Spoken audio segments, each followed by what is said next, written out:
Hi hello welcome to Kiran TV news. YSRCP party వాళ్ళందరూ కూడా ఎందుకు నాకే ఇలా అడ్డంగా దొరికిపోతారా, అందరికీ దొరుకుతారా?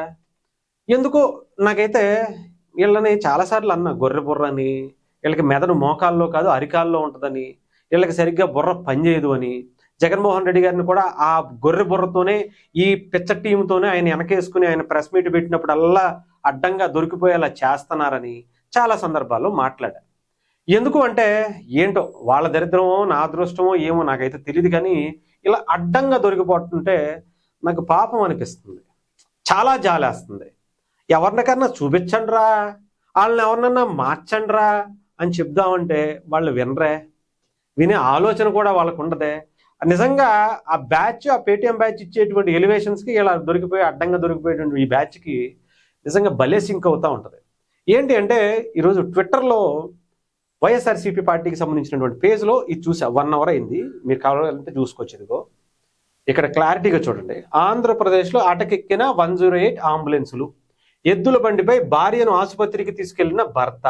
అన్నమయ్య జిల్లా పొంగనూరు మండలం మెళ్ళందొడ్డి గ్రామంలో తీవ్ర అనారోగ్యానికి గురైన భార్యను ఆసుపత్రికి తరలించేందుకు 108 అంబులెన్స్ కు ఫోన్ చేసిన భర్త ఫోన్ చేశారట, కానీ అంబులెన్స్ అందుబాటులో లేకపోవడంతో దిక్కుతోచక ఎద్దుల బండిపై ఆసుపత్రికి భార్యను తరలింపు. ఇంతకంటే సిగ్గుమాలిన పనితనం ఉంటుందా? ఇంతకన్నా సిగ్గుమాలినతనం ఉంటుందా అని చెప్పి చంద్రబాబు నాయుడు గారిని ట్యాగ్ చేసి క్వశ్చన్ చేశారు. ఇక్కడ ఇది మీరు ఆ వీడియో చూడొచ్చు. ఇక్కడ వీడియో మొత్తం మీరు చూస్తూ ఉంటే ఒకసారి ఫస్ట్ నుంచి మీకు చూపిస్తాను. ఇక్కడ చూడండి, పాపం ఎలివేషన్, పాపం మ్యూజిక్ కూడా సాడ్ మ్యూజిక్ వేసి పెట్టారు. ఇక్కడ రోడ్లు ఇవన్నీ కూడా మీరు చూడొచ్చు చాలా క్లారిటీగా. ఎదురు బండి వేసుకున్న ఆ రోడ్లు కూడా చూడండి, ఓకేనా? మాట్లాడుకుందాం చాలా క్లారిటీగా. ఎంతలా దొరికిపోయారంటే చూడండి, పాపం ఆవిడ లెగలేక ఉంది, అదిగో హాస్పిటల్, ఆ పరిసర ప్రాంతాలు. సరే, మరి పొంగనూరుకి ఎమ్మెల్యే ఎవరయ్యా? రోడ్లు కూడా వేయలేదు, కనీసం అంబులెన్స్ కూడా అవకాశం లేదు. ఇంత మాట్లాడేటువంటి వ్యక్తి మరి ఆ పొంగనూరుకి ఎమ్మెల్యే ఎవరయ్యా అని చెప్పి నిజంగానే నాకు డౌట్ వచ్చి గూగుల్లో సెర్చ్ చేశాను. ఒకసారి అది కూడా మీకు చూపిస్తా. ఇదిగోండి, నేను చెప్పింది ఏం కాదు, గూగుల్ తల్లిని అడిగా. ఇదిగో మీరు కావాలంటే పొంగనూరు అని చెప్పి అసెంబ్లీ కాన్స్టిట్యున్సీలో వికీపీడియాలో కొడితే వచ్చిందనమాట మొత్తం చరిత్ర. ఎంత చరిత్ర ఉంది దాంట్లో. అంతా వద్దు మనకి, జస్ట్ 2009 నుంచి 2024 వరకు ఎవరున్నారయ్యా అక్కడ ఎమ్మెల్యేగా అని చెప్పి చూస్తే మనకి పెద్ద డాన్, వైఎస్ఆర్సీపీ వెనకాల ఒక భయంకరమైనటువంటి డాన్ ఉన్నాడు కదా, ఆయనే పెద్దిరెడ్డి రామచంద్రారెడ్డి. ఇదిగో 2009, 2014, 2019, 2024.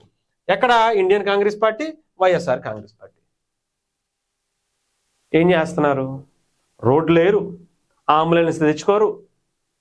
మీ నియోజకవర్గం కదా, మీరు ఎందుకని పెట్టుకోరు? మిథున్ రెడ్డి గారు కానీ ఈయన కానీ మరి ఏం చేస్తున్నారు? ఎంపీగా ఎమ్మెల్యేగా కూడా ఆయనే కదా, వాళ్ళ కుటుంబమే కదా అధికారాన్ని అనుభవిస్తుంది. 20 సంవత్సరాలకు పైగా మీ చరిత్ర ఉంది అక్కడ, శాసిస్తున్నారు కదా రాజకీయాల్ని. గంజాయిల్లోనో, మద్యం కుంభకోణాల్లోనో, వడ్డలి పోట్లలోనో, లేదంటే ఎర్రచందనం స్మగ్లింగ్లోనో దాని జోలికి వెళితే పెద్ద పెద్ద డాన్లా విరుచుకుపడిపోవటం కాదు. ప్రజలకి కనీసం మీ నియోజకవర్గంలో రోడ్డు వేసుకోలేనటువంటి స్థితిలో ఉన్నారా? ఒక అంబులెన్స్ తెచ్చుకోలేనటువంటి స్థితిలో ఉన్నారా? అసలు మీ ఎమ్మెల్యే ఉన్నాడా లేడా? ఉంటే ఎక్కడ ఉన్నాడు?